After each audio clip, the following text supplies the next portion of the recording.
வந்து கேஷாகவும் கேரி பண்ணுறாங்க அப்படிங்கிறது இங்கே நமக்கு ஒரு நிதர்சனமான ஒரு விளக்கமாக வருது. ஏன்னா எலெக்ஷன் டைமில் அவங்க என்ன பண்ண முடியாது, பணத்தை வந்து இங்கேருந்து ஒரு இடத்துக்கு கொண்டு போக முடியாது. இப்போ நிறையா லீடர் இருக்கிறாங்க, லீடர்ஸ் இப்போ என்ன பண்ணுறாங்க, நிறைய பேர்கிட்ட வந்து பேசுகிறாங்க, எனக்கு வந்து நீங்கள் வந்து இன்வெஸ்ட்மெண்ட் பண்ணிங்கன்னா உங்களுக்கு வந்து ரிட்டர்ன்ஸ் வரும்னு சொல்லிட்டு மைவித்திரி இப்போ தெரியாதவங்கெல்லாம் பேசி மார்க்கெட் பண்ணி அப்புறம் அவங்க என்ன பண்ணுறாங்க, மைவித்திரியுடைய உறுப்பினராக உள்ளே கொண்டுட்டு வராங்க. இப்படி உள்ளே கொண்டுட்டு வந்து அவங்க பணத்தை வாங்குவாங்க இல்லையா. இப்போ பணத்தை வாங்குகிற பணத்தை அவங்க வந்து அக்கௌண்ட்டில் டெபாசிட் பண்ண சொல்லி அக்கௌண்ட் வழியாக மட்டும் பண்ணியிருந்தால் தேர்தல் ஒரு பிரச்சனை இல்லை, தேர்தல் காலம் என்பது பிரச்சனை இல்லை, தேர்தலில் அப்போ பறக்கும் படையிற அங்கங்கே சோதிப்பாங்க அப்படிங்கிறது நமக்கு பிரச்சனை கிடையாது.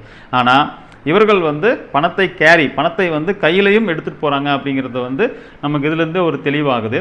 ஏன்னா லாஸ்ட் டைம் வந்து அசோக் சிறுநிதி பேசும்போது சொன்னார், பணத்தை மூட்டையில் கட்டி எக்ஸல் வண்டியில் முன்னாடி வச்சு மேலே ஒரு துண்டை போட்டோ ஏதோ ஒரு துணியை போட்டோ மூடிட்டு